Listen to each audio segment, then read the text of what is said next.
In recent weeks, tensions between the United States and Venezuela have surged to levels that analysts say risk destabilizing the wider Caribbean region.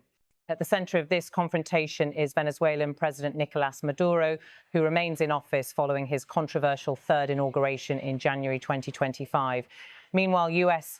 President Donald Trump has signaled a willingness to consider a broad array of military and diplomatic options against Caracas, including moves aimed at Venezuela's oil infrastructure and military support network. Analysts describe the situation as a confluence of counter-narcotic strategy, energy geopolitics, and regime change ambitions. Situation overview: President Maduro formally assumed what was presented as his third six-year term on 10 January 2025. The election held in July 2024 was widely condemned by international observers as neither free nor fair, and the U.S. government continues to refuse to recognize Maduro's legitimacy.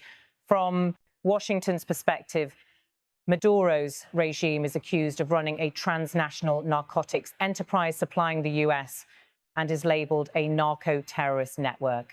In August 2025, the U.S. doubled the reward for information leading to Maduro's arrest to $50 million. At the same time, the U.S.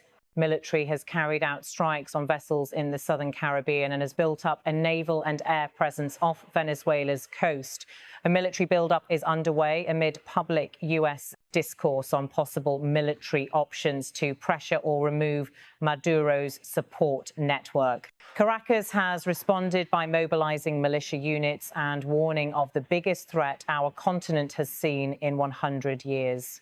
U.S. options under review. The U.S. administration appears to be weighing multiple avenues of action. Among those reportedly under consideration are airstrikes against Venezuelan military facilities. One option would target the units that protect the president and secure key sites. The idea: if Maduro feels his protective shield is eroding, he may try to flee or crumble. Special operations to capture Maduro or key lieutenants, covert or overt missions by elite forces, for example, U.S. Special Operations Command assets aimed at seizing control of critical infrastructure or apprehending regime figures. Seizure of oil fields and infrastructure, a more extreme scenario, involves U.S. operators taking control of oil field sites, refineries or export terminals to cut regime revenues and possibly force a political collapse. According to sources, legal advisors at the U.S. Department of Justice have been asked to prepare a memo that might justify targeting Maduro without securing explicit congressional authorization for use of military force.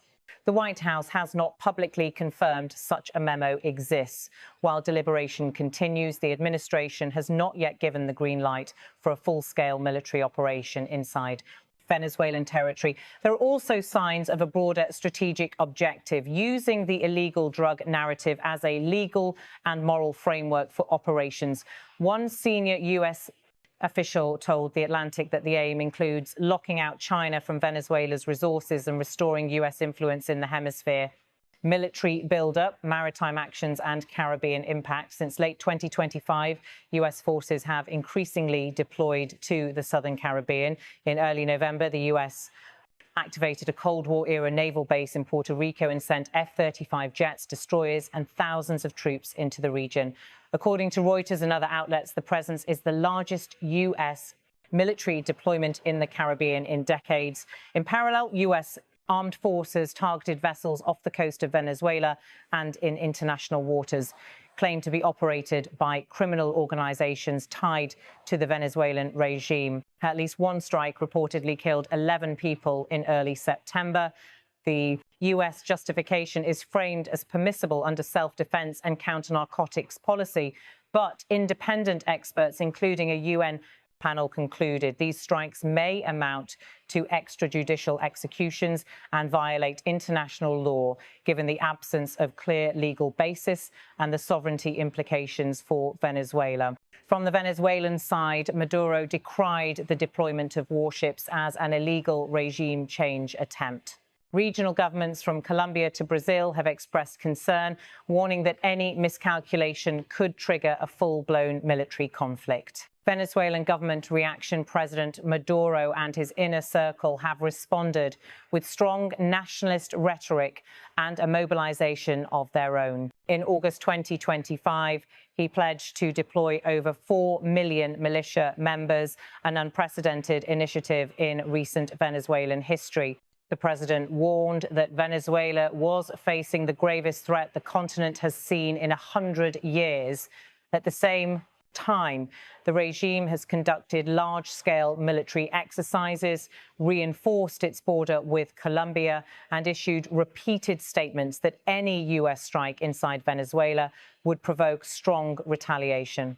Legal, political, and strategic implications. From Washington's perspective, the designation of Maduro as a narco-terrorist is central to the strategy.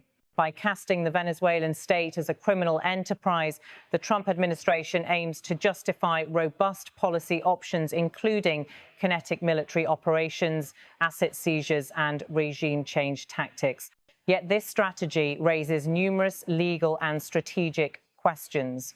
Under the U.S. Constitution and international law, deploying military force inside another sovereign state generally requires congressional authorization or a clear self-defense justification. The reported request for a memo from the Justice Department suggests the administration is seeking a legal basis for action without congressional approval. Politically, the U.S. risks regional backlash. Latin American governments historically distrust military interventions. While Venezuelan opposition leaders may welcome pressure on Maduro, they also fear that external military action could worsen suffering of Venezuelan civilians and destabilize an already fragile humanitarian situation. Strategically, the link between counter-narcotics operations and energy geopolitics is significant. Venezuela holds the largest proven oil reserves in the world, and China, Russia, and Iran have deep ties with Caracas. Analysts argue the U.S. is seizing an opportunity, cutting off the drug revenue streams that secure Maduro's military elite could undermine his power base. However, critics note that heavy naval assets and strike operations seem disproportionate just for drug interdiction, suggesting regime change is increasingly likely. What comes next? As of now, President Trump has not publicly committed to a full invasion or ground war scenario, but he has repeatedly signaled readiness. When asked whether Maduro's days were numbered, the president responded an affirmative. The next few weeks could reveal whether the U.S. will proceed with one of the described options, hold back, or pivot to a diplomatic track. Some Venezuelan government sources reportedly floated a transitional plan in which Maduro would step down in 3 years and hand over to his vice president. That plan was rejected by the White House. Meanwhile, the region watches closely. Brazil, Colombia, and other neighbors are urging de-escalation and renewed dialogue. Should the U.S. strike inside Venezuela, the risk of escalation, both militarily and politically, would sharply rise. As Washington weighs its options and Caracas hardens its stance, the crisis now stands at a critical inflection point. Each side appears determined to project strength, yet both know that a single misjudgment could ignite a confrontation far beyond Venezuela's borders. Regional allies and international organizations are urging restraint, aware that even limited strikes could unleash unpredictable political and humanitarian consequences across Latin America. For the moment, diplomacy still offers the narrowest path away from escalation, whether through quiet back-channel talks, regional mediation, or renewed pressure at the United Nations. The next phase will test not only the resolve of both governments, but the credibility of global institutions tasked with maintaining peace. What happens in Caracas may soon shape the balance of power and the rules of engagement across the entire Western Hemisphere.